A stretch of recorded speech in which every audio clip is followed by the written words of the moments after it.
हम बोलते हैं संविधान। यही नियम हमारा कॉन्स्टिट्यूशन है। एक ऐसा नियम जो स्टेट को गाइड करे कैसे लॉ बनाना है, एक ऐसा नियम जो स्टेट को गाइड करे क्या इम्प्लीमेंट करना है, एक ऐसा नियम जो स्टेट को गाइड करे कि आपको जस्टिस कैसे प्रोवाइड करनी है। Is it clear? मतलब कि ये जो स्टेट है, जिसको हम आम भाषा में सरकार बोल देते हैं, वैसे सरकार है नहीं, अगर स्टेट की बात कर रहे हो तो स्टेट भी अपनी सारी फंक्शन, सारा काम रूल के अकॉर्डिंग करेगा, नियम के अकॉर्डिंग करेगा। Is it clear? मतलब अगर मैं बोलूं कि सर ये कॉन्स्टिट्यूशन क्या है, तो क्या मैं बोल सकता हूं क्या कि ये बिल्कुल एकदम मौलिक रूल है, ठीक है, ये बिल्कुल एकदम बेसिक है, ठीक है, इसको मानना ही मानना है ना, एकदम मौलिक है, फंडामेंटल है, ठीक है, फंडामेंटल लॉ है, बेसिक लॉ है, जो आपको मानना ही पड़ेगा, आप इससे डिनाय नहीं कर सकते। Is it clear? तो अब ये जो बेसिक लॉ है, फंडामेंटल लॉ है, इसी को हम संविधान के नाम से जानते हैं। Is it clear? जो कि ये बताएगा कि सरकार या फिर स्टेट लॉ कैसे बना रहा है, ये बताएगा कि उस लॉ का इंप्लीमेंटेशन कैसे हो रहा है, यानी लागू कैसे हो रहा है, ये बताएगा कि जस्टिस कैसे प्रोवाइड हो रही है, न्याय कैसे मिल रहा है, ये सारा चीज अपने रूल के अकॉर्डिंग बताएगा। Is it clear? तो इसी को हमने अलग अलग नाम से बांट दिया। जब मैं लॉ बनाता हूं तो मैं हो जाता हूं विधायिका। क्या हो जाता हूं? विधायिका, यानी कि लेजिस्लेचर। जब यही काम मैं लागू करने का करता हूं तो मेरा नाम हो जाता है एग्जीक्यूटिव, यानी कि कार्यपालिका। और जब मैं जस्टिस प्रोवाइड करने चल देता हूं, न्याय देने चल देता हूं, तो मेरा काम क्या हो जाता है? जुडिशियरी का, यानी कि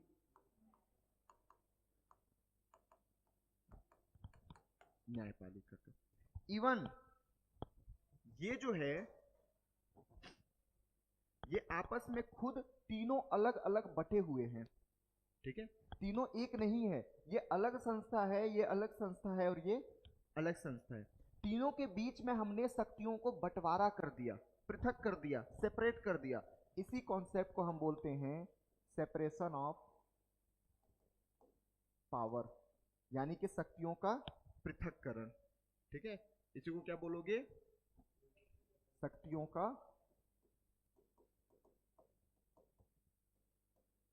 पृथककरण।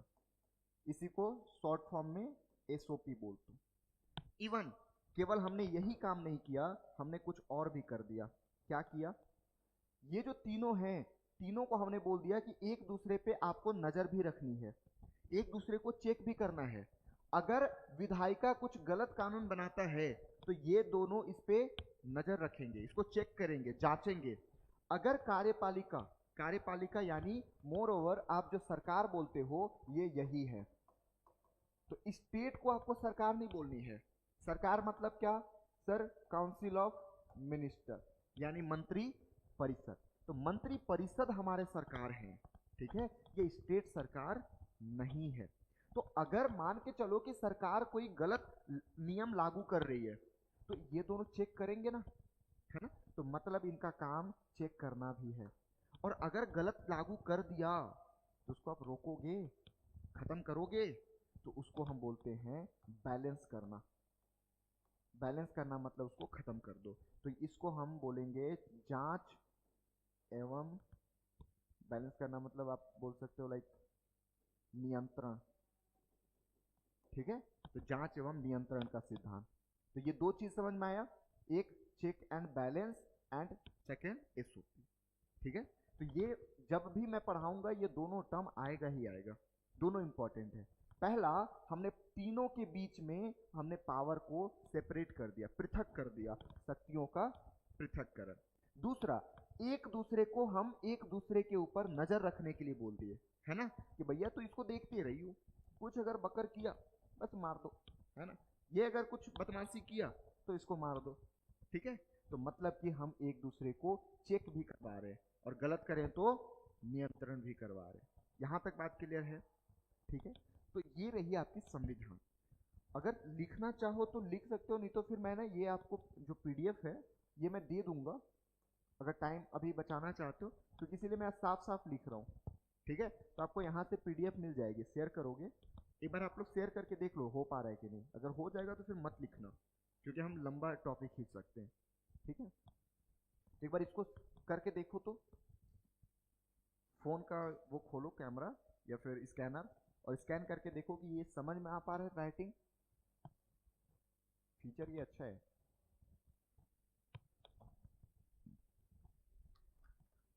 दिख रहा है कि बड़ा कर दो उसको?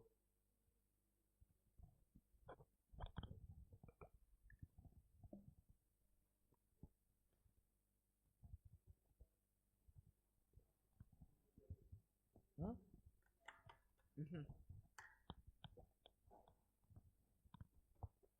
दिखाओ मेरे को, क्लियर है वो?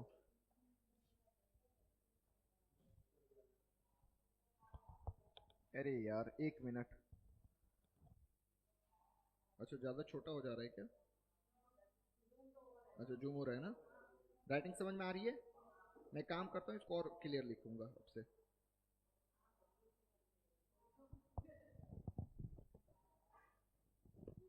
बेटा मेरी राइटिंग अभी तुमने देखा नहीं है, नहीं तो देखती ना तो फिर ऐसा मजे नहीं लेती। कभी मेरे नोट्स देखना। लड़की, हाँ मतलब वही बोल रहा हूँ, लड़कियों की क्या ऐसी राइटिंग होगी जितनी अच्छी मेरी राइटिंग है।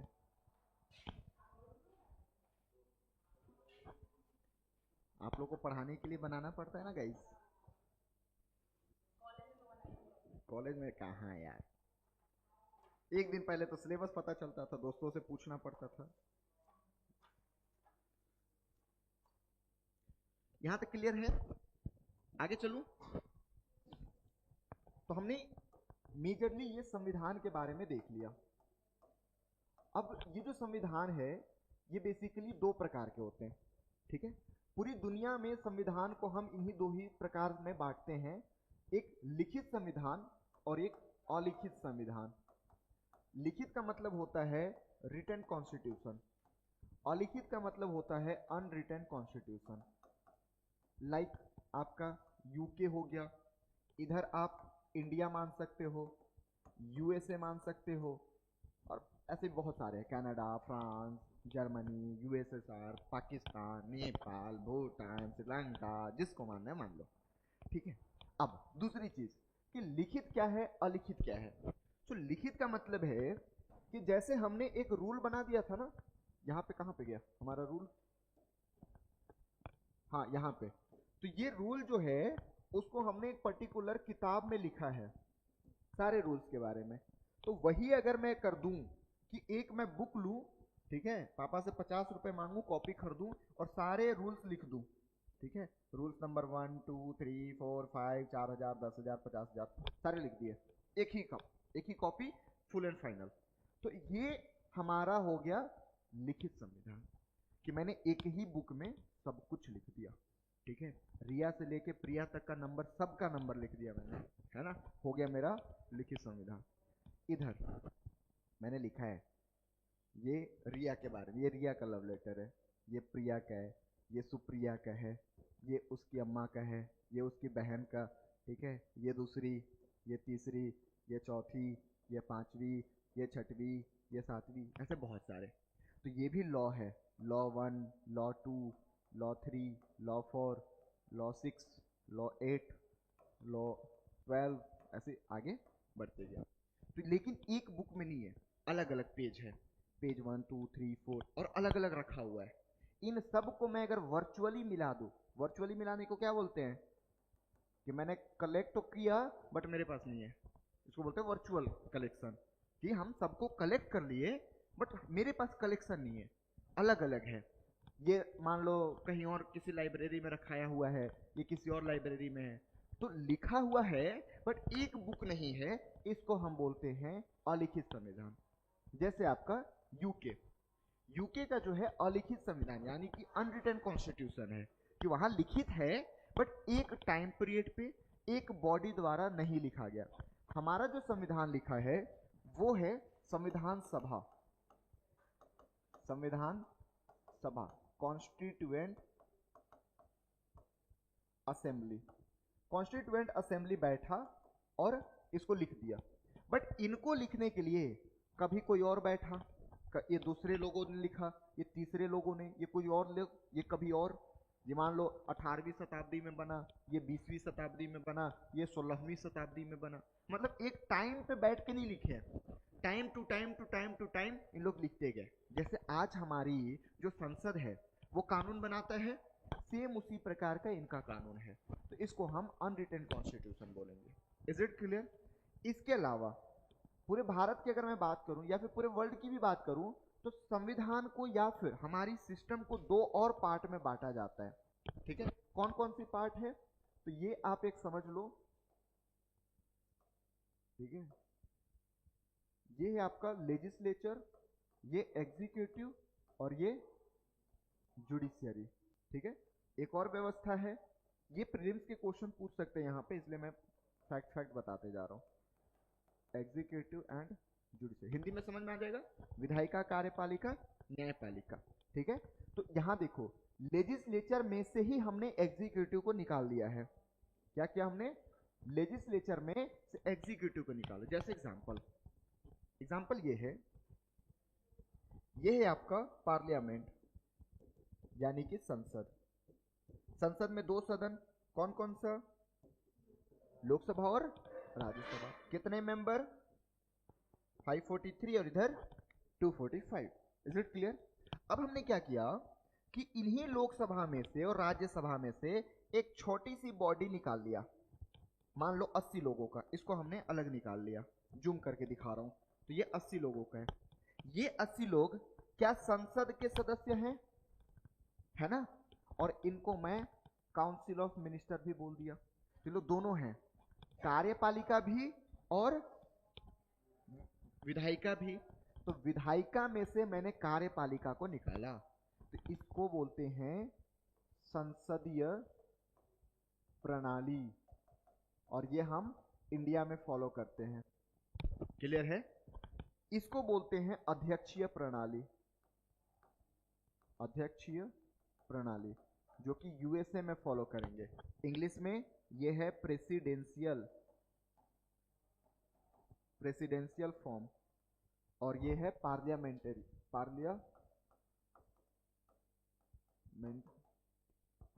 फॉर्म। बात समझ में आ रही है कि एक हमारा पार्लियामेंट्री फॉर्म हो गया और एक प्रेसिडेंशियल। अध्यक्षीय प्रणाली और संसदीय। भारत में क्या फॉलो करते हैं? USA, Britain. क्लियर है? तो ये आपको समझ में आ गया संविधान कितने प्रकार का क्या है। अब एक्चुअल में देखते हैं हम कि संविधान बना कैसे। तो हम मेकिंग देखेंगे, मेकिंग ऑफ कॉन्स्टिट्यूशन, यानी कि संविधान का बनना। ऑनलाइन देखो तो कितने लोग जुड़े हैं। संविधान का बनना, बना कैसे? ठीक है, सो हिस्ट्री में नहीं जाऊंगा कि हिस्ट्री में ऐसे हुआ, क्रिप्स मिशन, अगस्त ऑफर, ये सब आया, क्विट इंडिया मूवमेंट, ये सब हिस्ट्री में पढ़ेंगे। एक्चुअल में हमें देखना है कि हमारे यहाँ पे ये मेकिंग ऑफ कॉन्स्टिट्यूशन यानी कि संविधान बनना शुरू कैसे हुआ। तो याद रखो, चुनाव हुआ 1946 में। ठीक है, 1946 में कैबिनेट मिशन प्लान के बाद बस एक ही चीज आपको याद रखना है यहाँ पे, cabinet mission plan. Cabinet mission, हाँ जी, कांग्रेचुलेशन। अच्छा, तो बता रहे हैं, बढ़िया। पढ़ाई हो रही है? नहीं हो रही है? कोई बात नहीं। कैबिनेट मिशन प्लान आपको याद रखने हैं। ठीक है, मस्त इलेक्शन हुआ भाई साहब, कांग्रेस को मिला 208 सीट। ठीक है, फिर इसके अलावा इंडियन नेशनल कांग्रेस ही तो है, मुस्लिम लीग, इसको आई थिंक कितना मिला था, 73 मिला था क्या?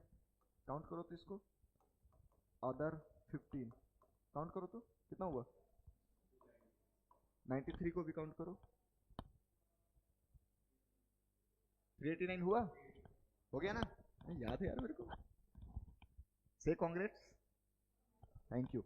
तो ये कांग्रेस को 208 सीट मिला, मुस्लिम लीग को 73 सीट मिला और अदर को 15 सीट मिला। अब ये 93 क्या लिखा हूं इसको समझो। एक्चुअल में उस टाइम पीरियड पे भारत कुछ इस तरीके से बटा हुआ था। इसको एकदम प्यार से समझना है ना, कॉन्सेप्ट को प्यार से समझना है।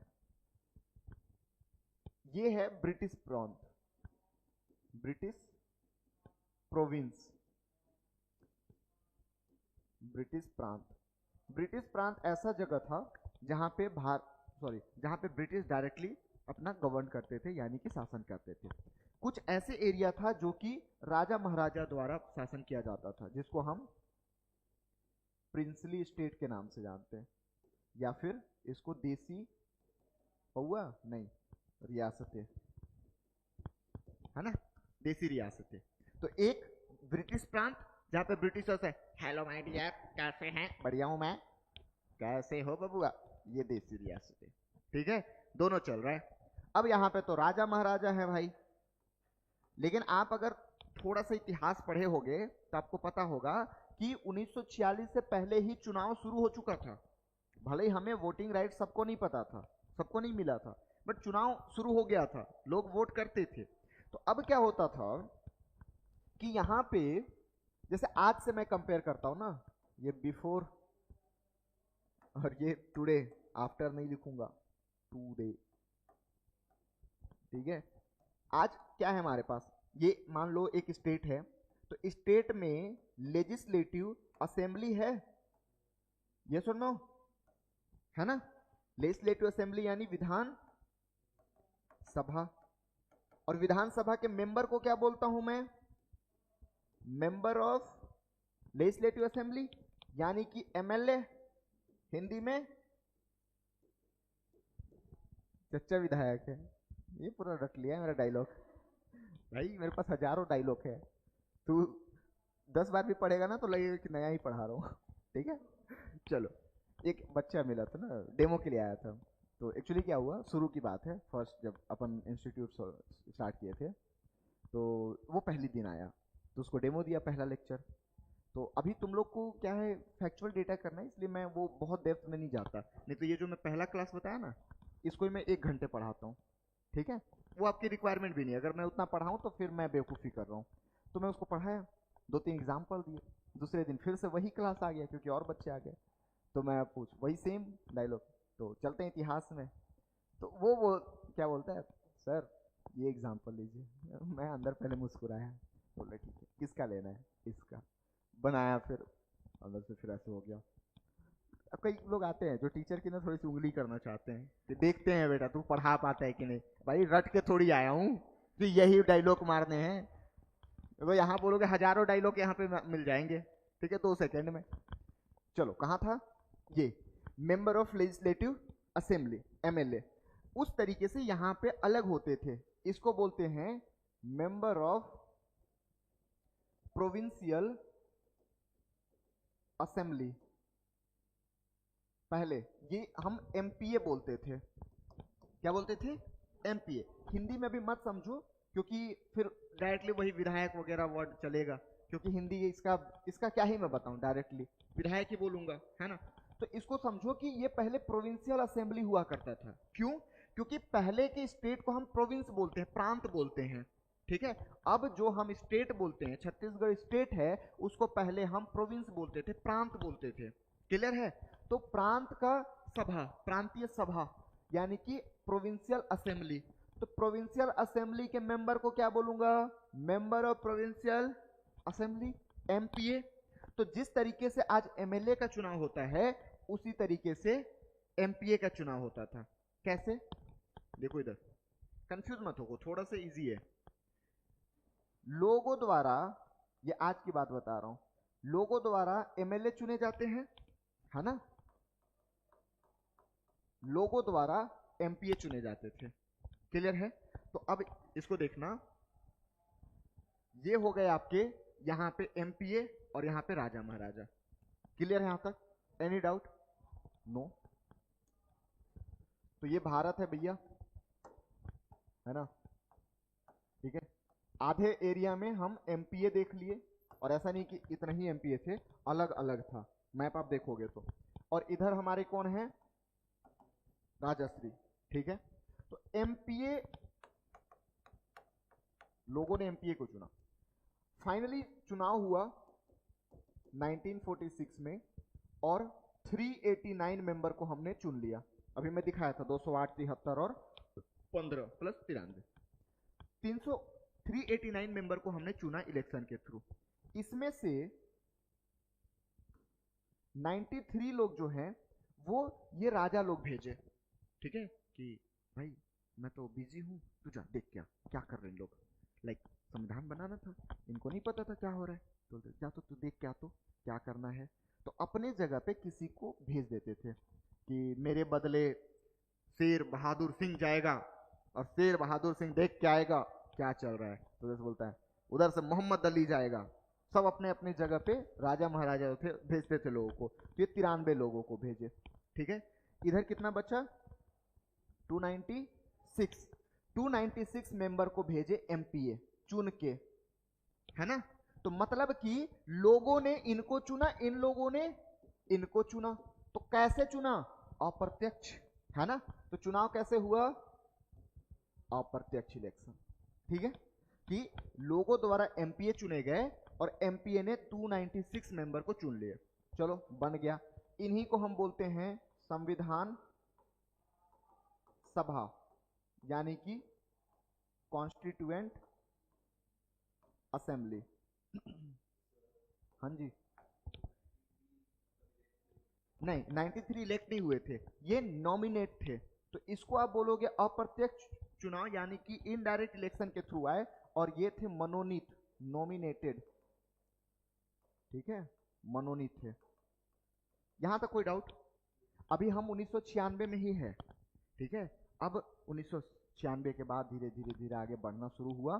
फाइनली यहां तक काम क्रिया कंप्लीट हुआ। इन लोग आपस में मिले, कहां पे मिले, तो दिल्ली में पहली बार मिले सब लोग। आइए चाचा बैठिए, सब बढ़िया, बाल बच्चे अच्छे, हाँ सर बढ़िया। ठीक है, तो पहला दिन खूब रसगुल्ला मिला, चाय पानी सब किए। एक और काम किए, क्या किए कि अपना टेम्पररी प्रेसिडेंट चुन लिए। टेम्पररी प्रेसिडेंट मतलब कुछ समय के लिए अध्यक्ष। ठीक है, मतलब आप लिख सकते हो कुछ समय के लिए। ठीक है, अध्यक्ष चुने। किसको चुने, सच्चिदानंद सिन्हा को, सच्चिदानंद सिन्हा। ठीक है, उसके बाद दूसरे दिन फिर मिले। ये कब मिले थे, तो 9 दिसंबर को 1946। लिखने की जरूरत नहीं है, सब ये मिल जाएगा, बस ध्यान से कहानी की तरह सुनते जाओ। ठीक है, तो 9 दिसंबर 1946 को मिले, दिल्ली के सेंट्रल हॉल में मिले थे। ये भी याद रख लो, क्वेश्चन पूछ सकता है। सेंट्रल हॉल मतलब आज जैसे लोकसभा राज्यसभा है, तो लोकसभा राज्यसभा के अलावा एक सेंट्रल हॉल भी है पुराने वाले पार्लियामेंट में, जहाँ पे बहुत ज़्यादा मतलब सीट है और बहुत ज़्यादा बड़ा हॉल है। तो वहीं पे बैठ के लोग क्या किए थे, संविधान लिखे थे। क्लियर है। पहले दिन मिले, काम ज़्यादा हुआ नहीं, एक ही काम हुआ। जो सबसे वृद्ध था उम्र में, ठीक है, उसको क्या कर दिए हम, अपना टेम्पररी प्रेसिडेंट यानी कि कुछ समय का अध्यक्ष बना दिए। ठीक है, उसके बाद एक दिन बाद फिर मिले, 11 दिसंबर 1946। अभी आज़ादी मिली नहीं है हमें, हम तो बढ़िया मजे कर रहे हैं भाई। इस दिन एक्चुअली 211 लोग ही आए थे, अगर लिखना चाहोगे तो ये है, 211 मेंबर ही उपस्थित हुए थे। इस दिन आए, बोलते हैं मैं से ना हो पाएगा, उम्र हो गई है हमारी। अच्छा ठीक है, तो इस दिन अपना एक्चुअल प्रेसिडेंट हमने चुन लिया। ये प्रेसिडेंट कौन से प्रेसिडेंट है, भारत के प्रेसिडेंट नहीं, संविधान सभा के प्रेसिडेंट। भारत के प्रेसिडेंट अभी ऐसा वर्ड हमारे पास है ही नहीं, संविधान नहीं बना है। तो याद रखना, ये जो संविधान सभा है ना, कॉन्स्टिट्यूएंट असेंबली, उसके प्रेसिडेंट, जिनको हम हिंदी में अध्यक्ष बोलते हैं। क्लियर है, उस समय प्रेसिडेंट बोलते थे। अभी हम ना तो आजाद हुए हैं ना संविधान बना है, तो अभी थोड़ा सा माइंड में क्लियर रखना, आज से कंफ्यूज नहीं होना है। ठीक है, तो हमने प्रेसिडेंट अपना चुन लिया, किसको, तो राजेंद्र प्रसाद को। सच्चिदानंद सिन्हा बोले चलो जान छूटी, काम नहीं करना पड़ेगा, है ना।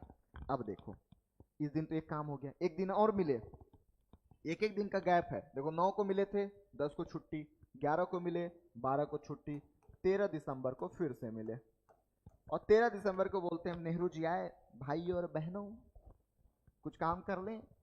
कर लेंगे गुरुजी, बताइए क्या करना है। तो काहे के लिए जमा हुए हैं? पूरे संविधान लिखना है, तो लिखो।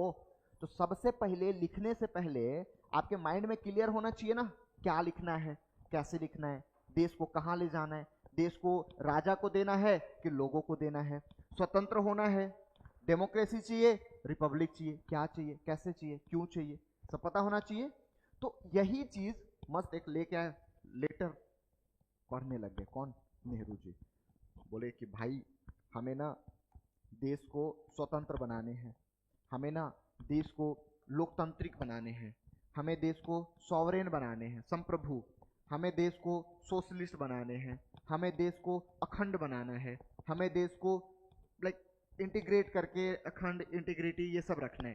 तो ये भाषण दिए और इसी को हम बोलते हैं कि ये हमारे देश का जो संविधान बन रहा है उसका उद्देश्य है कि संविधान हम कहाँ पे लेके जाएंगे, किस रास्ते पे लेके जाएंगे। तो इसको बोलते हैं उद्देश्य प्रस्ताव, यानी कि ऑब्जेक्टिव रिजोल्यूशन। ठीक है, ये कब लाया गया? 13 दिसंबर। कौन लाया भाई? पंडित। भाई पंडित मतलब पंडित जी। ठीक है, तो नेहरू जी द्वारा ये लाया गया, पंडित नेहरू जी। ठीक है, तो पंडित नेहरू लाए तो क्या अकेला इंसान ये मतलब पूरा फाइनल कर देगा क्या कि देश क्या चाहिए, कैसे चाहिए? नहीं, लोगों से पूछना पड़ेगा। कौन से लोग? ये 389 मेंबर से। तो हमने फाइनली इसको लोगों से पूछने के लिए रख दिया। ठीक है, तो लोग वोटिंग किए, ठीक है, और कुछ कुछ किए, बहस किए, सुधार किए और फाइनली 22 जनवरी 1947 को क्या कर लिए? अपना जो उद्देश्य प्रस्ताव है, प्रस्ताव, इसको पास कर दिए, यानी कि ऑब्जेक्टिव रिजोल्यूशन पास हो गया। अब हमारे पास हमारा ये उद्देश्य आ चुका था, जो कि बाद में स्वतंत्र भारत का क्या बना? यही बाद में इन लेटर स्वतंत्र भारत का उद्देश्य प्रस्तावना या फिर प्रियम्बल, स्वतंत्र भारत का प्रियम्बल बना। क्लियर है? तो कैसे काम चलना शुरू हुआ? चुनाव हुआ, इतने लोग यहां से आए, इतने लोग यहां से आए। 9 दिसंबर को पहले दिन में बैठक हुआ, 13 दिसंबर को राजेंद्र प्रसाद को अध्यक्ष बना लिए, सॉरी 11 दिसंबर को, 13 दिसंबर को नेहरू जी द्वारा उद्देश्य प्रस्ताव रखा गया, 22 जनवरी 1947 को पास कर लिया। अभी भी आजाद नहीं हुए, ठीक है, अभी भी हम गुलाम ही है। लड़ाइयाँ होनी शुरू हो गई गाइस, मारपीट, ले दनादन दे दनादन, जैसे काटा पीटा, जो भी, बहुत दुखद घटना। फाइनली हमने ये डिसाइड किया कि जा तू अलग होना है अलग हो जा, पाकिस्तान हम अलग दे दिए। अभी तक हमारे नेताओं द्वारा ट्राई किया जा रहा था कि हम दोनों मिल के रहें, ठीक है। पाकिस्तान अभी तक देने की कोई भी मतलब इंडियन नेशनल कांग्रेस जो है वो नहीं चाहती थी कि भारत का बंटवारा हो, गांधी जी भी नहीं चाहते थे कि भारत का बंटवारा हो। बट आपके ये बंगाल वाले रीजन में, आपके सिंध वाले रीजन में, बलूचिस्तान वाले रीजन में, पंजाब वाले रीजन में इतने मारकाट होना शुरू हो गया कि लाइक हमको भी सहना पड़ा कि चलो दे दो इनको, इनको पाकिस्तान चाहिए दे दो। सो फाइनली भारत जो है ये 3 पार्ट में, 3 भाग में बट गया, ठीक है। 3 भाग में कौन कौन सा? एक पूर्वी पाकिस्तान, एक पश्चिमी पाकिस्तान और तीसरा भारत, ठीक है। पूर्वी पाकिस्तान आज क्या बन गया है? अफगानिस्तान। क्या बोल रहा है भाई?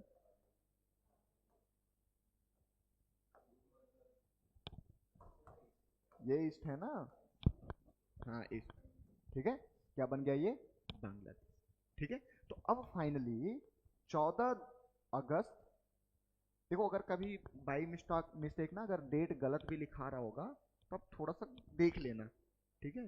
क्योंकि मुझे याद है एक बार मैंने ऐसे पढ़ाते पढ़ाते अगस्त ऑफर दिमाग में चल रहा था और मैंने दिसंबर के जगह पे अगस्त लिख दिया, भाई उसकी फैमिली आ गई थी कि टीचर क्या पढ़ा रहा है। मैं बोला होता है यार, हम भी मशीन नहीं है, सुबह से क्लासेस ले रहे हैं, हो सकता है कभी दिमाग में कुछ और चल रहा है और लिख कुछ और दिए। कई दफ़ा होता है कि बोलता कुछ और कभी लिखा कुछ और जाता है। तो इसलिए बोल रहा हूँ कि अगर कोई डेट अगर इधर उधर मिस हो रहा होगा तो होता ही है, बट तो समझदारी होती है ना। मुझे ये चीज़ ना घटी है, इसलिए मैं थोड़ा केयर कर रहता हूँ। फैमिली आ गई थी भाई उसकी कि क्या पढ़ा रहा है आपका टीचर। मैं बोला गलती हुई है तो हुई है, सिंपल सी बात है। सिचुएशन उसको नहीं पता है ना कि ये हो सकता है टीचर के साथ। ईगो प्रॉब्लम आ जाता है ना बच्चों को, एक्चुअल में हो जाता है थोड़ा सा। छोड़ो। हाँ जी।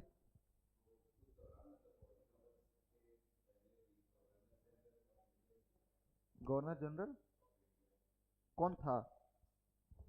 होता था, हाँ। हाँ थे ना। तो वो कॉन्सेप्ट कैसे हटे बताऊंगा अभी। अभी तो आ ही रहा हूँ, अभी तो आजाद भी नहीं हुआ हूँ, आजाद तो कराने दे। देख तुम लोग का क्या डाउट रहता है ना, ये हमको पता रहता है, तो मैं पढ़ाऊंगा। ठीक है, अभी आजादी पहले दिलवा लेने दे।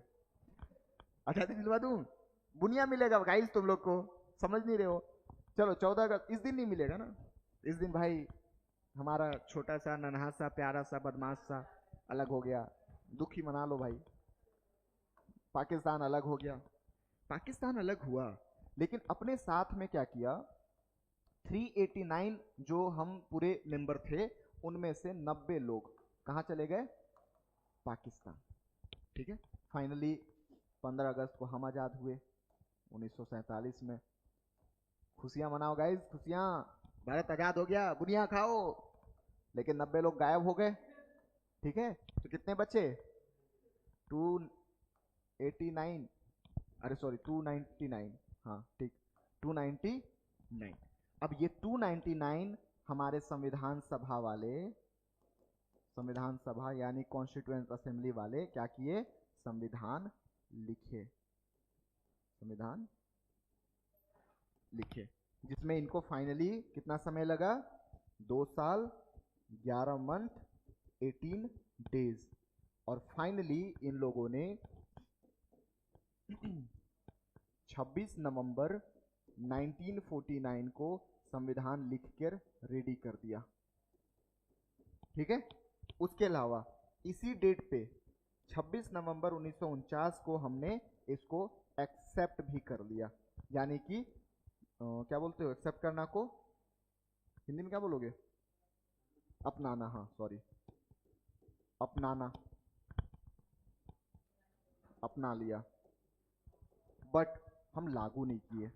ठीक है, लागू करने के लिए हम 2 महीने का वेट किए। 26 जनवरी 1950 को फाइनली हम इसको लागू किए। ठीक है, तो इसको बोलते हैं इनेक्ट। ठीक है, इसको बोलते हैं अडॉप्ट, और इसको बोलते हैं इनफोर्स। तीनों क्वेश्चन अलग अलग पूछ सकता है।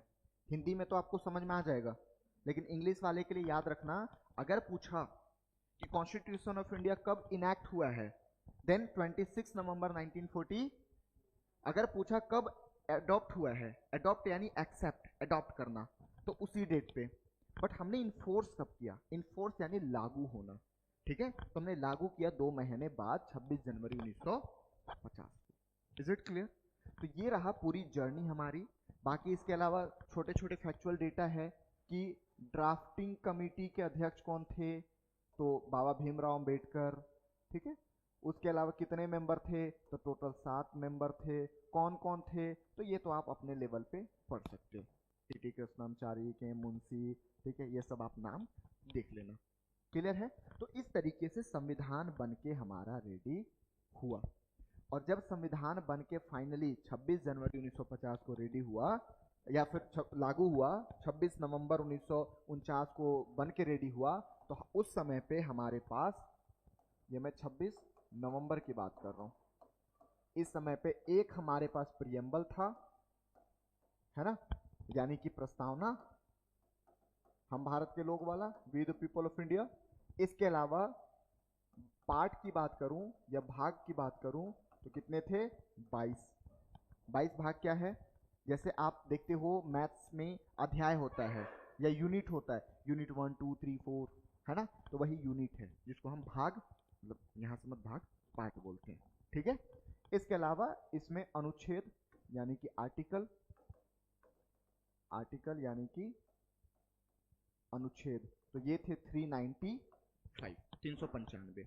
उसके अलावा अनुसूची हुआ करती थी यानी कि शेड्यूल, ये सब बता चुका हूं क्या होता है, ठीक है। अनुसूची ये कितनी थी, 8। फाइनली अभी अगर आप देखोगे, ठीक है, प्रेजेंट,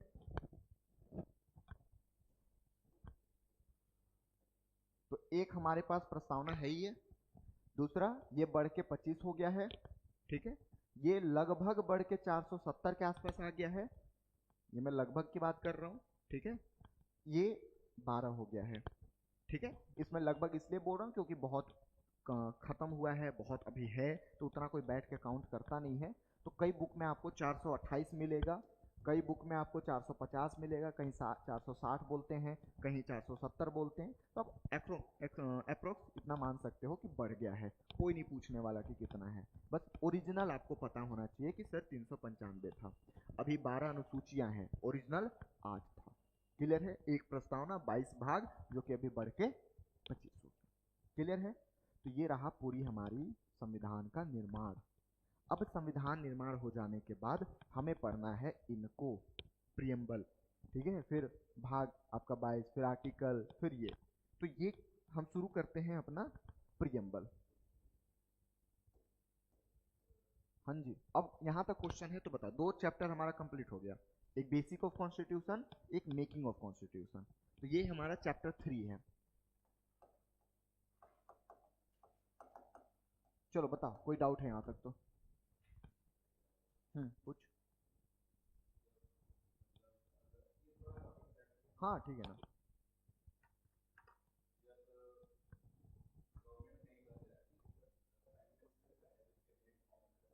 हम्म हम्म, जब आप फॉर्म कर रहे हो,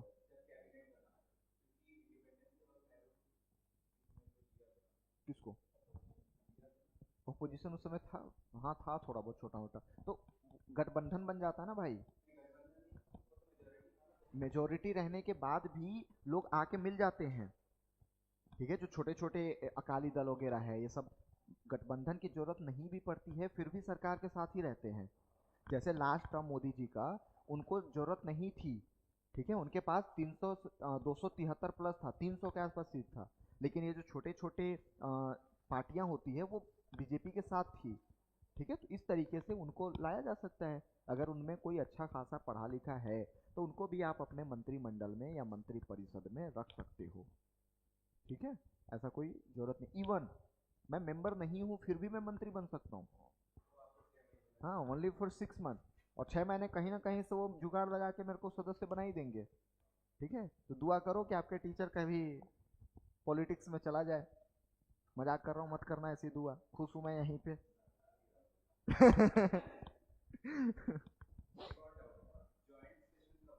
ज्वाइंट सेशन, जब डेडलॉक लग जाती है किसी बिल पे, जैसे मान लो लोकसभा ने बिल पास किया, राज्यसभा बिल नहीं पास कर रहा है, उल्टा राज्यसभा ने बिल पास किया, लोकसभा बिल नहीं पास कर रहा है, बिल इंपॉर्टेंट है, दोनों फिर ज्वाइंट सेशन में आ जाएंगे अंडर आर्टिकल 108, ठीक, क्लियर यहां तक। तो अब हम प्रियम्बल शुरू करते हैं। हो रब्बा, बोर थोड़ी हो रहे हो, मजा आ रहा है, रिवीजन, कोई बोर होगा तो बता देना, उसको क्लास से बाहर भगा दूंगा।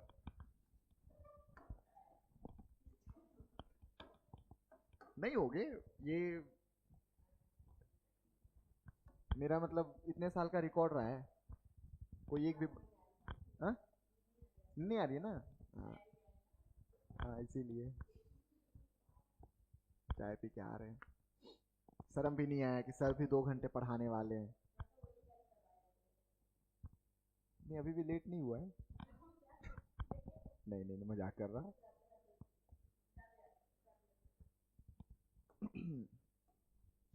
चलो, तो ये अपन को पढ़ना है, हिंदी मीडियम वाला भी लगेगा, कितने लोग हिंदी वाले हो? आप इंग्लिश में हो ना?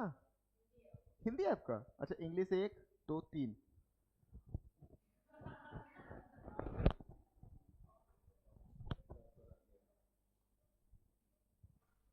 रुको 1 मिनट, अरे रुक जा, स्क्रीनशॉट लेने का बनता है क्या?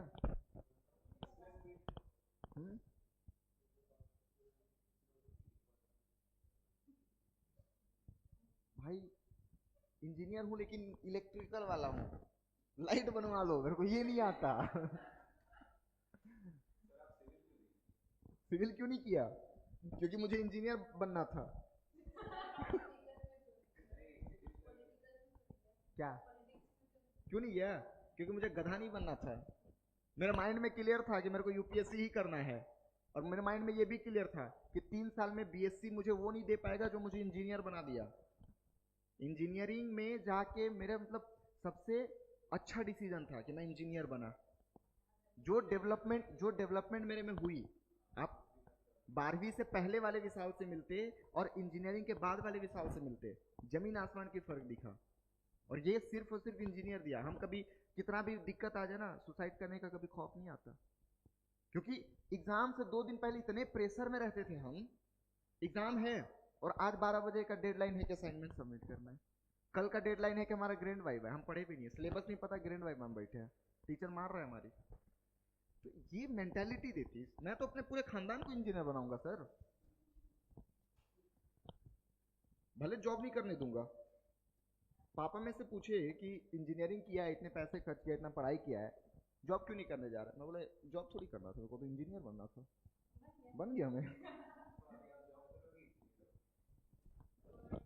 बाई एजुकेशन में इंजीनियर हूँ, बाई प्रोफेशन में टीचर हूँ। नहीं हुआ ना भाई, फेल हो गया, नहीं हुआ इसीलिए तो इधर हूँ। देखो मेरे माइंड में भी ये भी क्लियर था कि यूपीएससी में 1 ही 2 अटेम्प्ट दूंगा, हुआ तो ठीक, नहीं तो टीचर बन जाऊंगा। मेंस, मेंस से वापस। देखो लाइफ जब आपकी क्लियर रहती है ना, तो फिर आप इजीली कुछ भी कर सकते हो। मेरे पास ये थोड़ी था कि जिंदगी वही है, मुझे ये पता था कि जिंदगी मेरी कुछ भी ना करूँ ना तो खेती करके जी लूंगा। मतलब इतना क्लैरिटी मेरे माइंड में है, हा? क्योंकि मजा आ रहा है पढ़ाने में। मैं लाइफ में वही करता हूँ सर जो मुझे मजा आता है। मैं कभी भी गधा मजदूरी काम नहीं करता। मुझे अगर टीचिंग में इसलिए हूँ क्योंकि मुझे मजा आता है पढ़ा के। मतलब आप खाने पीने का व्यवस्था कर दो, बैठने का व्यवस्था कर दो, मैं तो दिन भर पढ़ा सकता हूँ। और ये भी वादा है कि कोई बोर भी नहीं होगा मेरे क्लास में। बीच में 5-5 मिनट का ब्रेक देते जाओ 2-2 घंटे के बाद, और पढ़ाते रहो दिन भर। चलो एनीवे, पढ़ते हैं, अभी पढ़ लेते हैं, बाद में बात कर लेंगे, सिलेबस खत्म करना है। तो ये हमारी उद्देशिका है, ठीक है। शुरू होती है भैया, हम भारत के लोग भारत को एक संपूर्ण प्रभुत्व संपन्न समाजवादी पंथनिरपेक्ष लोकतंत्रात्मक गणराज्य बनाने के लिए तथा उसके समस्त नागरिकों को सामाजिक, आर्थिक और राजनीतिक न्याय, विचार अभिव्यक्ति, विश्वास, धर्म और उपासना की स्वतंत्रता, प्रतिष्ठा और अवसर की समता प्राप्त कराने के लिए तथा उन सब में व्यक्ति की गरिमा और राष्ट्र की एकता और अखंडता सुनिश्चित करने वाली बंधुता बढ़ाने के लिए दृढ़ संकल्प होकर अपनी संविधान सभा में आज तारीख 26 नवंबर 1949 ईस्वी को एतद द्वारा इस संविधान को अंगीकृत, अधिनियमित और आत्मर्पित करते हैं। हमें इसको पढ़ना नहीं है, हमें पढ़ना है जो मैं आपको अंडरलाइन किया हूँ, ठीक है। जो इंपॉर्टेंट बोल्ड में लिखा हुआ है उसके मीनिंग समझने हैं छोटे छोटे टर्म पे। तो पहला है संपूर्ण प्रभुत्व संपन्न। ये प्रभुत्व संपन्न क्या होता है? सॉवरेनिटी। सॉवरेनिटी का मतलब है सर सिंपल, अपन भगवान है, ठीक है। ये मैं नहीं बोल रहा हूं, ये बोल रहा है।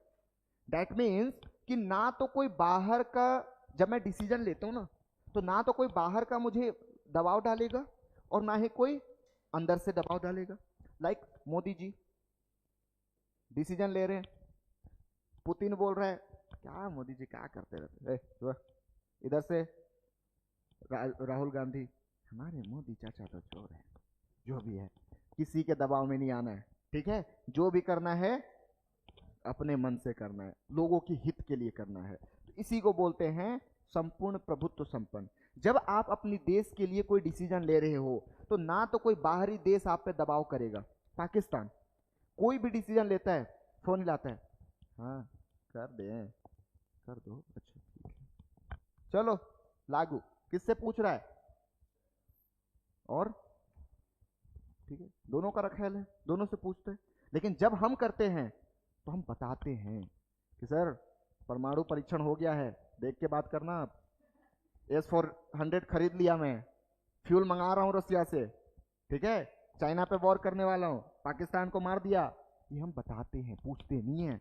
क्यों? क्योंकि हम सॉवरेन हैं, हम अपने लोगों के हित के लिए काम करते हैं। बस समझ में आ रही है? किसान चिल्लाते रह गए। देखो मैं ये नहीं बोल रहा हूं कि किसान गलत है या सरकार गलत थी, मैं बस आपको समझा रहा हूं। किसान चिल्लाते रह गए, सरकार तभी उनकी बात सुनी जब उसको सुनना था। तो ना तो कोई अंदर से दबाव डालेगा, ना कोई बाहर से दबाव डालेगा। पाकिस्तान, अरे सॉरी पाकिस्तान, पंजाब में लोग कि नहीं हमें खालिस्तान चाहिए, खालिस्तान चाहिए, मतलब पागल है तू, खालिस्तान चाहिए, मारूंगा दो चाटा। तो अंदर से भी कोई दबाव नहीं डाल सकता, ना ही बाहर से। इसको बोलते हैं प्रभुत्व संपन्न। आपकी डिसीजन आपकी होनी चाहिए। लोग बोलते रह गए कि आप रसिया से तेल नहीं खरीद सकते, मैं बोला भाई हमें जरूरत है, हम खरीदेगा। अमेरिका बोलते रह गया S-400 नहीं खरीदना है, बोलेगा तू देगा क्या, सस्ता दे रहा है, हम खरीदेंगे। लोग बोलते रह गए पाकिस्तान को नहीं मारना, मैं बोला वो पगला गया है, हम पाकिस्तान थोड़ी मार रहे हैं, हम तो आतंकवाद मार रहे हैं।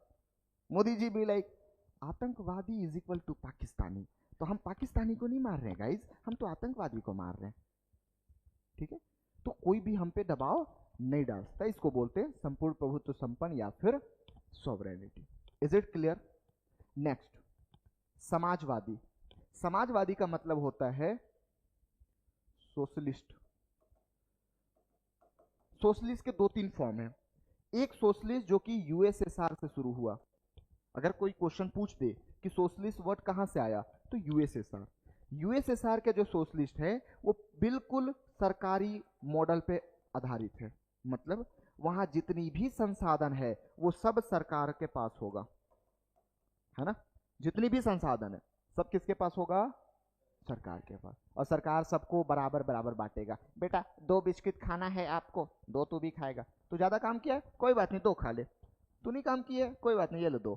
सबको बराबर, बड़ा हो छोटा हो, ऊंच हो नीच हो, आए हो बाएं हो दाएं हो, कुछ भी हो, सबको बराबर देना है। इसको बोलते हैं यूएसएसआर का सोशलिस्ट मॉडल, यानी कि समाजवादी। हमने इसको नहीं अपनाया। क्यों? क्योंकि हम उस समय पे ना तो यूएसए के साथ जाना चाहते थे जो कि बिल्कुल प्राइवेट बात करता था, निजीकरण पे, ठीक है, पूरे प्राइवेटाइजेशन, पूरा निजीकरण। ना तो हम इसके साथ गए, ना तो हम बोले हम अपन अपना सिस्टम बनाएगा। क्या सिस्टम है? आधा प्राइवेट आधा गवर्नमेंट।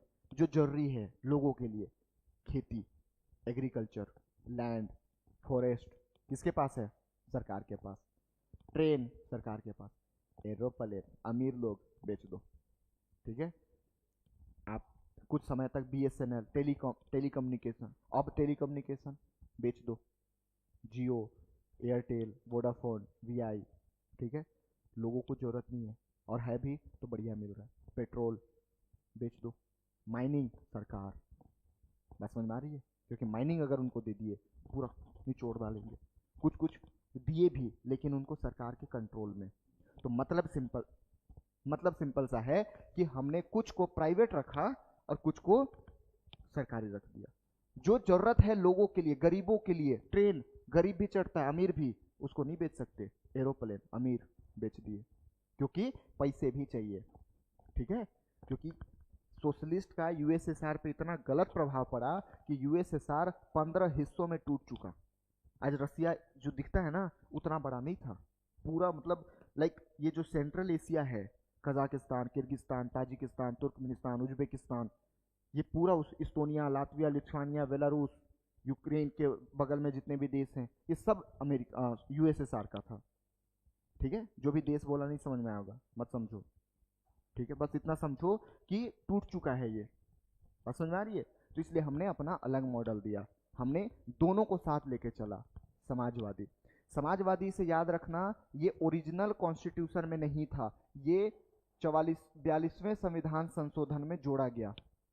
तो ये पॉइंट याद रखना आप कि जो सोशलिस्ट वर्ड है वो बाद में जोड़ा गया है, इंदिरा गांधी की सरकार 1976 42nd कॉन्स्टिट्यूशनल अमेंडमेंट एक्ट, 42वां संविधान संशोधन 1976।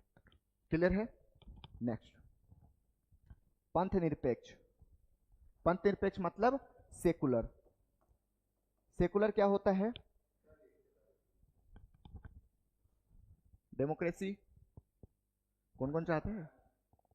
तो अगर मारना होगा तो उससे निपट लेना।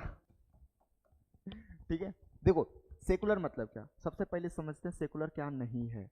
ठीक है, मैं किसी एक को फॉलो कर रहा हूं, किसको? धर्म को। ठीक है, और ये धर्म मेरा ऑफिशियल धर्म है, ऑफिशियल रिलीजन है। सुबह उठ रहा हूं तो अल्लाह की बात कर रहा हूं, काम भी कर रहा हूं तो अल्लाह के नाम पे कर रहा हूं। पाकिस्तान सेकुलर नहीं है। बात समझ में आ रही है? श्रीलंका बौद्ध धर्म सेकुलर नहीं है। आयरलैंड क्रिश्चियनिटी ईसाई धर्म सेकुलर नहीं है। आप एक को फॉलो कर रहे हो, वो धर्म आपका ऑफिशियल भी है, सेकुलर नहीं हो। फिर सेकुलर क्या है? सबको मानो, ऑल रिलीजन। किसी को मत मानो, या तो सबको बराबर मानो या तो किसी को मत मानो। दोनों क्या है? Secular. All equal India. Bharat में ईद में भी छुट्टी मिलती है, बकरीद में भी छुट्टी मिलती है, होली दिवाली रक्षाबंधन क्रिसमस सब में छुट्टी मिलती है, सबको बराबर। अगर अभी कुंभ मेला लग रहा है तो आपको फ्री में ले जाया जाएगा, कुछ लोगों को। आपका हज हो रहा है, कुछ लोगों को फ्री में ले जाया जाएगा। आपका अयोध्या यात्रा कुछ लोगों को फ्री में ले गए। आपका बौद्ध धर्म का कुछ हो रहा है उसमें भी सब्सिडी मिलेगी। मतलब सारे धर्म बराबर हैं, सर्वधर्म संपन्न। फ्रांस, फ्रांस भी लाइक मेरा काम है सरकार चलाना, आपका काम है धर्म चलाना। आप अपना काम करो, मैं अपना काम करो, कोई भी धर्म नहीं। ठीक है, सरकार चलाते समय कोई धर्म नहीं देखना है, धर्म चलाते समय कोई सरकार नहीं देखना है। तुम अपना काम, मैं अपना काम, नो रिलीजन। ये क्या हो गया? सेकुलर। तो सिर्फ आप याद रखना कि जो एक के साथ गया, एक के प्यार में पगला गया, वो सेकुलर नहीं है गुरुजी। जो या तो सब पे लाइन मारे या तो किसी को लाइन नहीं मारे। ठीक है, किसको? हाँ, सेकुलर को ऐड किया गया था, तो अभी खत्म कहाँ किया बताऊंगा ना। ठीक है, बात समझ में आई? सेकुलर, इसको भी 42nd में ही जोड़ा गया, 1940, अरे यार 1976 में। क्लियर है? तो जो यहाँ पे एक्स्ट्रा दे रहा हूँ उसको लिखते जाना, क्योंकि ये रब हो जाएगा। ठीक है, ये पीडीएफ में नहीं मिलेगा। ठीक है, गधो तुम्हारे ध्यान इतना भी नहीं है, चालू थोड़ी हुआ है ये, रिमोट लेने जाना पड़ेगा। यहां तक समझ में आया? क्लियर है यहां तक? Any doubt? समझ में आ रहा है? ओके। लोकतंत्र, डेमोक्रेसी, डेमोक्रेसी एंड गणराज्य रिपब्लिक, दोनों को एक साथ पढ़ते हैं। क्या है समझते हैं। डेमोक्रेसी का मतलब है कि सर लोगों द्वारा शासन। ठीक है, लोगों द्वारा शासन, तो इसको हम बोलते हैं प्रत्यक्ष लोकतंत्र, यानी कि डायरेक्ट डेमोक्रेसी। क्या भारत में पॉसिबल है? नहीं, नो, सॉरी। क्यों? क्योंकि जनसंख्या बहुत ज्यादा है, क्योंकि इलिटरेसी बहुत ज्यादा है, लोग पढ़े लिखे नहीं है। अरे लोगों की छोड़ो सर, जीएसटी किसी मंत्री से पूछ लेना क्या होता है, कुछ तो होता है। It's something about goods and service. Goods and service? No bro, it's goods and service tax. अच्छा ऐसा होता है? हाँ वही वही वही बोल रहा था, वो जीव अटक गया था। अच्छा, सोचो, मंत्री को नहीं पता, आम जनता को पता होगा। आम जनता क्या बोलेगी? गुड एंड सर्विस टैक्स काहेला हम कमाथी, मैं कमा रहा हूं, मैं क्यों पैसा दूं? आज गांव में जाना, भैंस चराऊं मैं पैसा कमाऊं, सरकार को पैसा दूंगा? मैं नहीं दूंगा।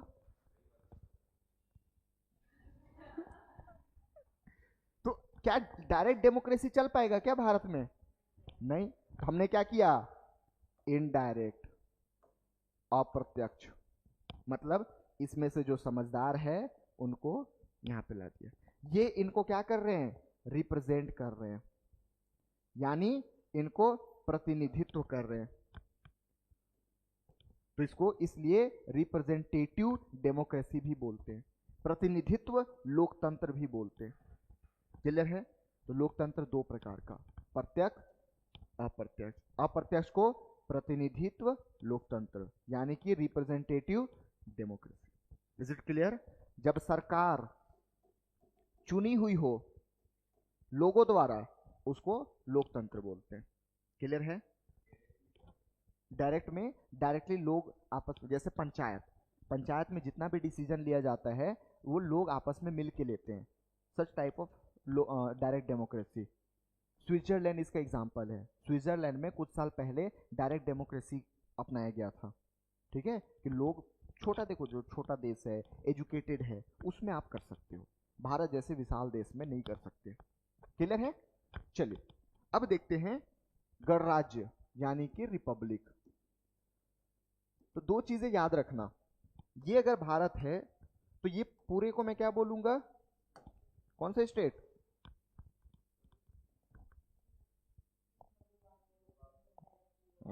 रट लिए बच्ची। चलो, यहां सरकार भी होगा, होगा ना? ठीक। ये राज्य और ये सरकार ही सरकार। ठीक है, तो राज्य है तो इसका कोई ना कोई, और सरकार है तो इसका कोई ना कोई। राज्य के प्रमुख अगर इलेक्टेड हो और सरकार के प्रमुख अगर इलेक्टेड हो सकते हैं ना। अगर ये इलेक्टेड हो तो हम बोले लोकतंत्र, अगर ये इलेक्टेड हो तो इसको बोलेंगे गणतंत्र, रिपब्लिक, ये डेमोक्रेसी। बात समझ में आ रही है? ठीक है, यहां पे कौन है, प्रेसिडेंट।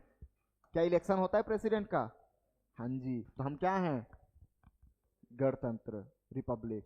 सरकार कौन है, मोदी सरकार, PM plus council of minister. क्या इनका चुनाव होता है? ऑफ कोर्स होता है। तो हम क्या हैं, लोकतंत्र, लोकतांत्रिक गणराज्य, डेमोक्रेटिक रिपब्लिक। बस समझ में आ रही है? यूके का चेक करते हैं। यूके सरकार का चुनाव होता है, पीएम ऋषि सुनक चुने हुए हैं। राज्य प्रमुख चुनाव होता है, राजा रानी, चुनाव नहीं होता। तो वो क्या है, डेमोक्रेटिक, गणतंत्र नहीं है, वो क्या है, मोनार्की है, राजतंत्र है। गणतंत्र का उल्टा राजतंत्र, रिपब्लिक का ऑपोजिट मोनार्की। ठीक है, मोनार्की लोकतंत्र, सरकार लोकतंत्र है, सत्ता या फिर ये जो राज्य है वो क्या, रिपब्लिक, सॉरी मोनार्की है। यूएसए चेक करें, यूएसए इलेक्शन पीएम का, सॉरी राष्ट्रपति का इलेक्शन, मतलब सरकार का प्रमुख कौन है वहां, राष्ट्रपति, और राज्य का प्रमुख कौन है, राष्ट्रपति खुद, दोनों जो राष्ट्रपति, दोनों का चुनाव होता है। मतलब डेमोक्रेटिक और, कंफ्यूज मत होना, बस इतना समझो कि सर राज्य के प्रमुख का चुनाव हुआ तो लोकतंत्र, और ये स्टेट के प्रमुख का चुनाव हुआ तो गणतंत्र। क्लियर है? तो ये भी हम समझ चुके। ठीक है, न्याय का मतलब आपको पता है, न्याय जस्टिस प्रोवाइड करना। तो न्याय कैसा कैसा है हमारे पास, political justice, economical justice and social justice. ठीक है, तीनों प्रकार का जस्टिस मिला है। स्वतंत्रता है, हम फ्रीडम। ठीक है, स्वतंत्रता में फ्रीडम लिखा गया है, इंडिपेंडेंस क्यों नहीं लिखा गया?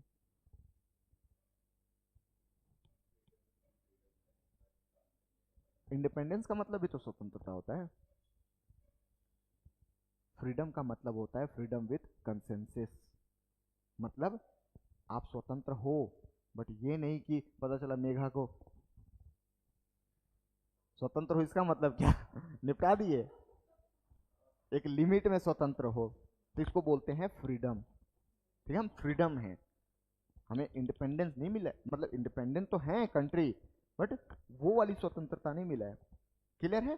तो ये पूरा अखंडता यानी कि हम इंटीग्रेटेड है, अखंडता भी बाद में जोड़ा गया 42nd। तो कौन कौन बाद में जोड़ा गया?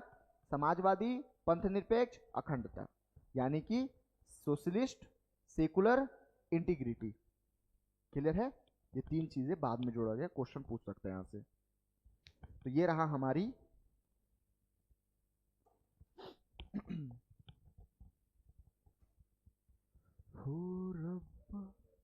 आए लिया भाई। तो प्रियम्बल कंप्लीट हो गया।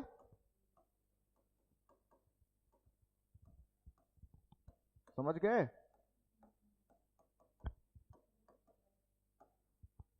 चलो आगे चलें।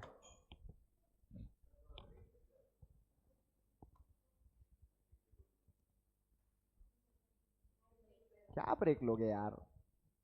मैं नहीं थका हूं, मैं तब से बोल ही रहा हूं।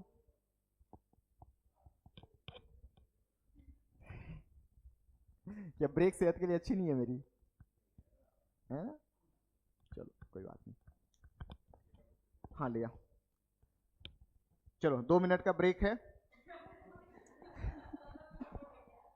तो रिमोट लेके आ, हम तब तक डिस्कस कर लेते हैं। यहाँ तक कोई डाउट? समझ में आया पूरा? चलो आधे घंटे हैं, 2 टॉपिक और कर लेंगे हम। ठीक है? देखो इंटरेस्ट लेके पढ़ना, ये नहीं कि सर क्या क्या बताए जा रहे हो।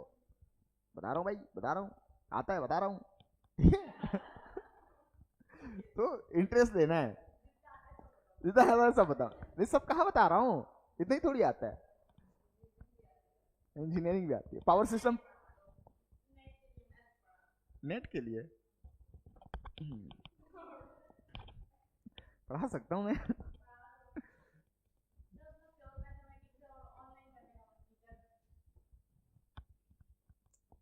पैसे लगेंगे पर आवर 2 लाख रुपए।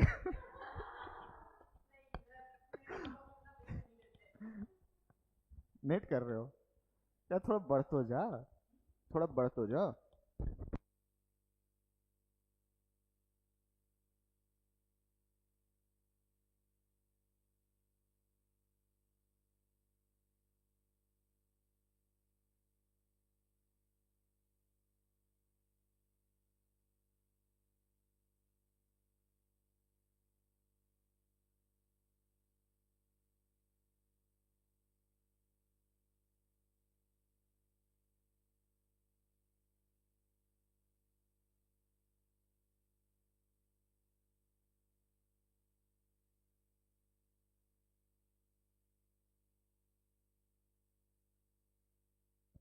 चलो ब्रेक खत्म, ब्रेक हो गया गाइस।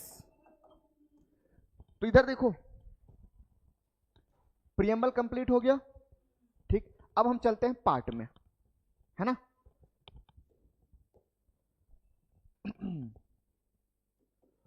भाग 1, ये भारत का नाम है, सिंपल सी बात है। यूनियन एंड इट्स टेरिटरी, यानी कि संघ एवं उसके राज्य क्षेत्र।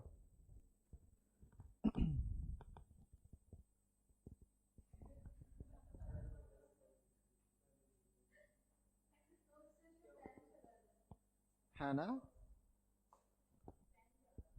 छोड़ देना भाई।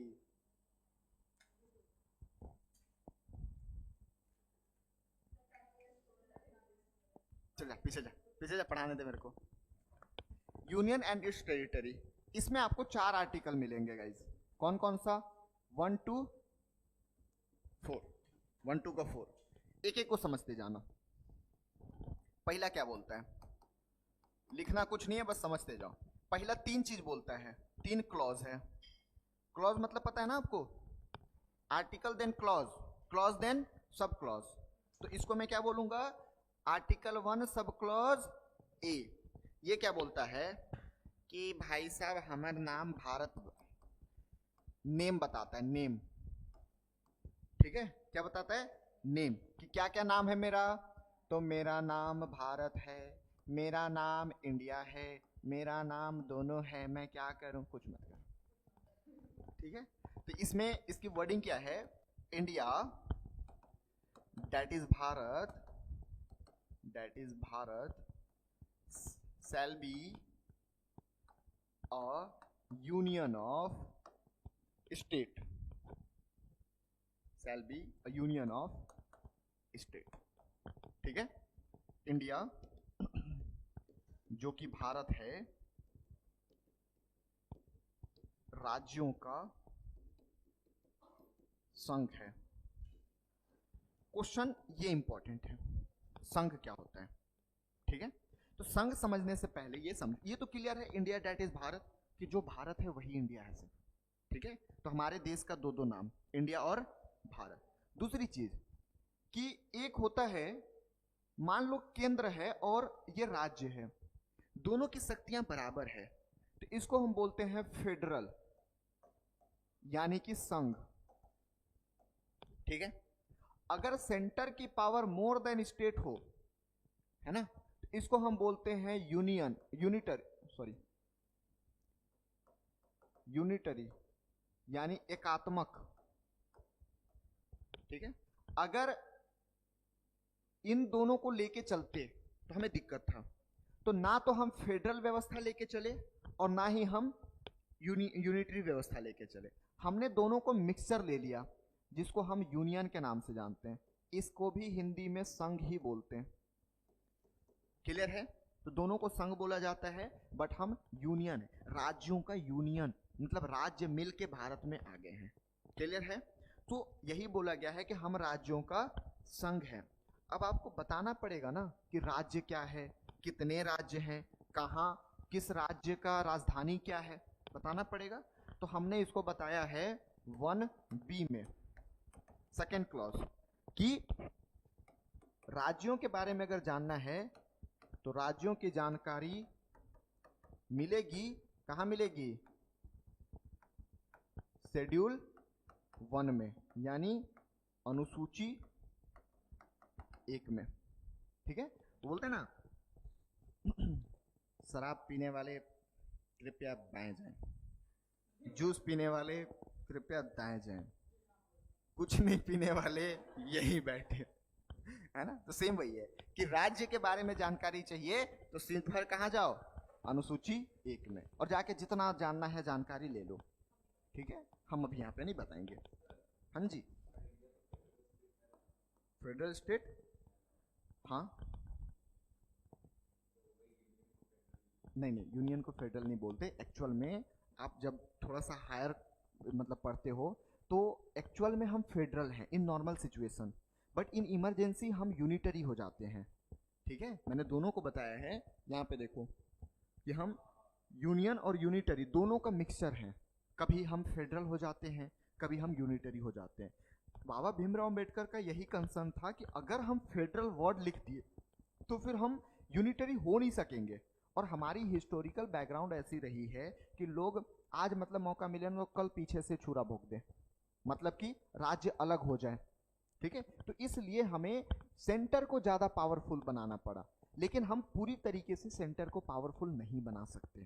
ठीक है, तो इसलिए हम यूनिटरी वर्ड नहीं दे पाए, इसलिए हम फेडरल वर्ड नहीं दे पाए, तो हमने वर्ड रखा यूनियन, लेकिन हम क्वासी फेडरल, क्वासी यूनिटरी।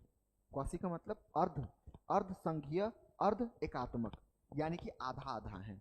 ठीक है, थोड़ा सा फेडरल, थोड़ा सा यूनिटरी, दोनों का मिक्सर हम हैं, यानी कि यूनियन। Is it clear? तो ये सेकेंड क्लॉज समझ में आ गया। तीसरा क्लॉज बोलता है कि हमारा जमीन कितना होगा, है ना। जब शादी होती है और शादी होने से पहले ही लाइक दूल्हा मतलब लड़के वाले लड़के के लिए देखने आते हैं, जमीन कितना है बाबू के, चलो दिखा के आते हैं। ठीक है, तो दिखाते हो, वो इतना जमीन, वो इतना जमीन, वो इतना जमीन, तीनों को मिला दो, ये मेरा जमीन है ना। तो यहाँ पे भी पूछ रहा है कि भारत की टेरिटरी कितनी है, टेरिटरी मतलब भूभाग कितनी है। तो हमने बोला कोई बात नहीं, देखो जितना राज्य का क्षेत्र है, राज्य का क्षेत्र वो भारत का क्षेत्र है। मैंने बोला देखो जितना केंद्र शासित प्रदेश का क्षेत्र है, केंद्र शासित प्रदेश का, वो भी भारत का क्षेत्र है।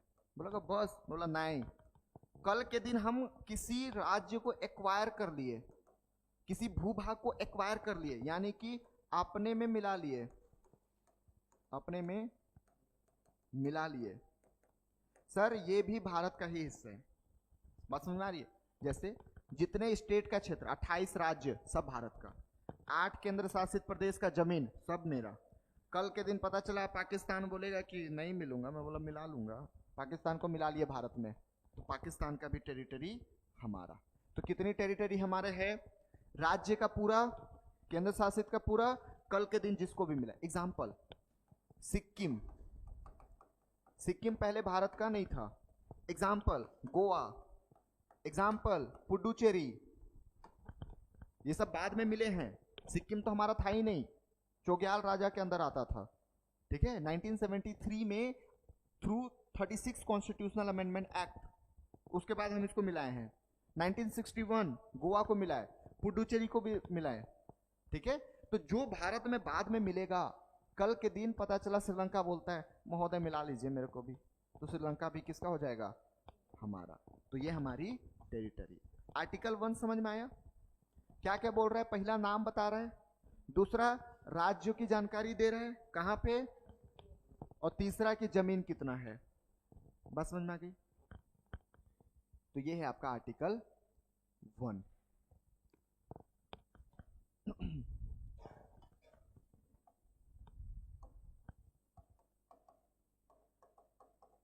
आर्टिकल 2, आर्टिकल 2 बोलता है कि अगर कोई विदेशी, जो देसी नहीं है वो, अगर कोई विदेशी,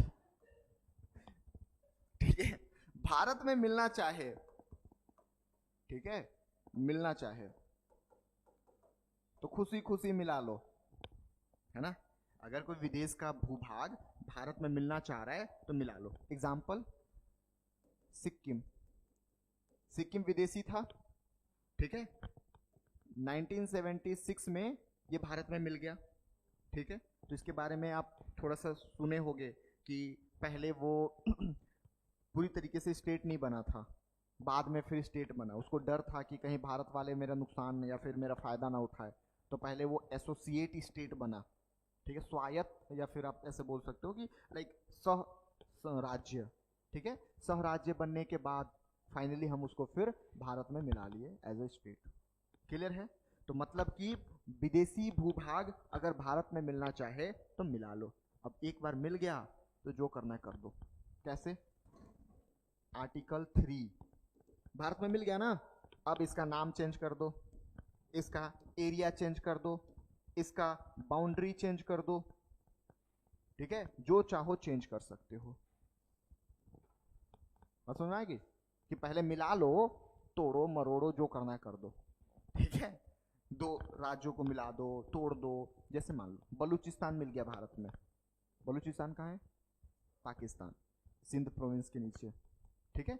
बलूचिस्तान भारत में मिल गया इसके थ्रू, अब मिल गया, भारत का हो गया। अब मैं बलूचिस्तान को 5 टुकड़े में बांटूंगा, मजा आ जाएगा, ठीक है। 5 टुकड़े में बांटा, उसका बलूचिस्तान से नाम बदल के बोल दिया रामपुर, एक का लिख दिया बलरामपुर, एक का लिख दिया श्री रामपुर, एक का लिख दिया सीतानगर, एक का अकबर, एक का बीरबल, नाम चेंज। बलूचिस्तान बोल रहे हैं मैं तो बलूचिस्तान खत्म भाई, कहाँ बलूचिस्तानी। तो अब जब आपस में मिला लिए तो नाम चेंज करो, एरिया चेंज करो।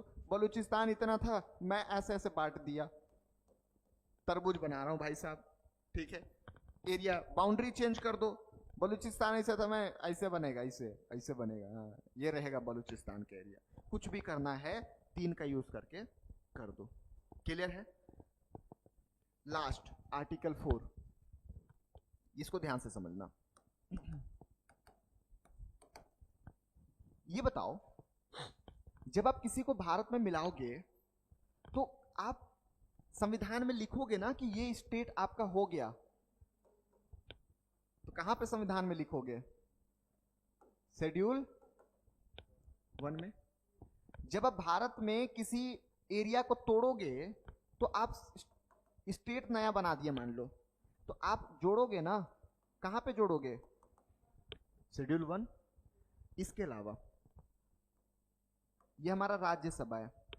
राज्यसभा राज्यों की सभा होती है, तो राज्यों को कुछ सीट दिया जाता है कि इतने सीट यहाँ पे जाके बैठेंगे। जैसे छत्तीसगढ़ को 5 मिला है, ठीक है, यूपी को 31 सीट मिला है।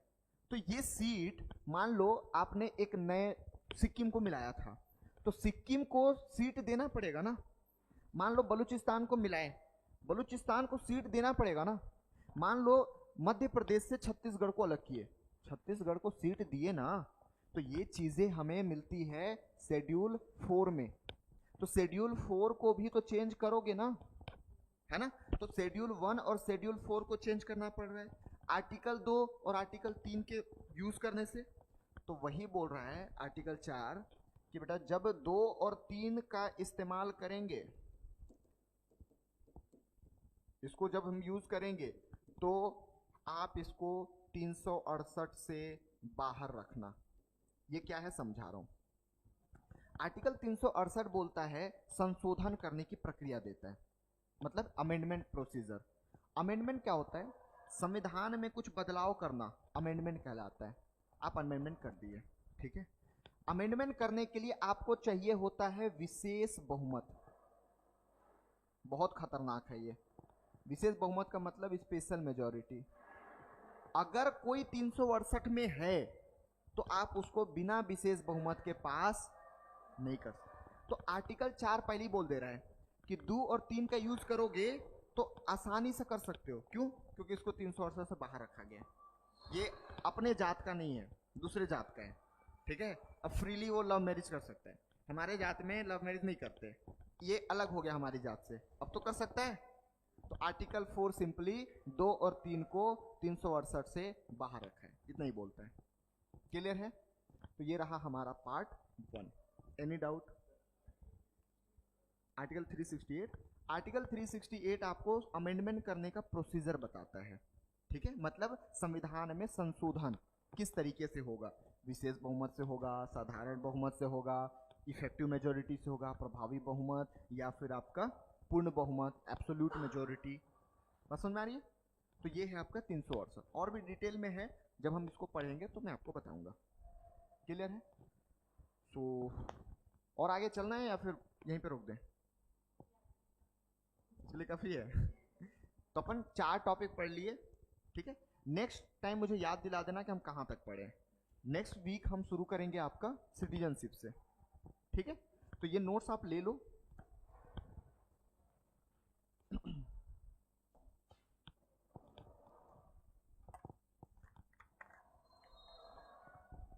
समझ में आया? किसी को कोई डाउट? नींद आ रहा था? नहीं? पक्का? गुड।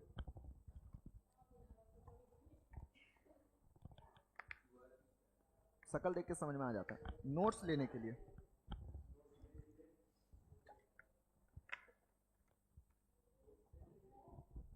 नोट्स नहीं चाहिए तो ले लेना भाई। अरे ये पूरा पीपीटी मिल जाएगा, स्कैन कर ले। मिल गया सबको? देखा?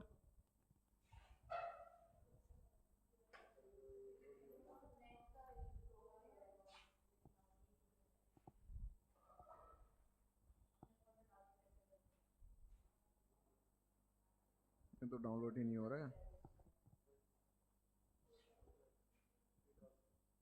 3 डॉट से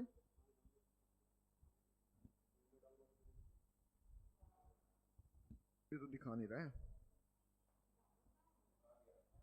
आ गया? दिखा? अच्छा आ रहा है।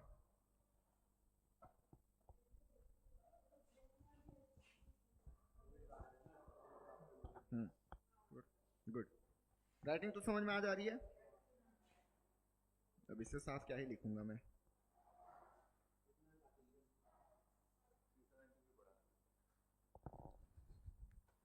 टाइम तो आने दे। पढ़ा दूंगा 370 भी पढ़ा दूंगा, don't worry. Okay, thank you.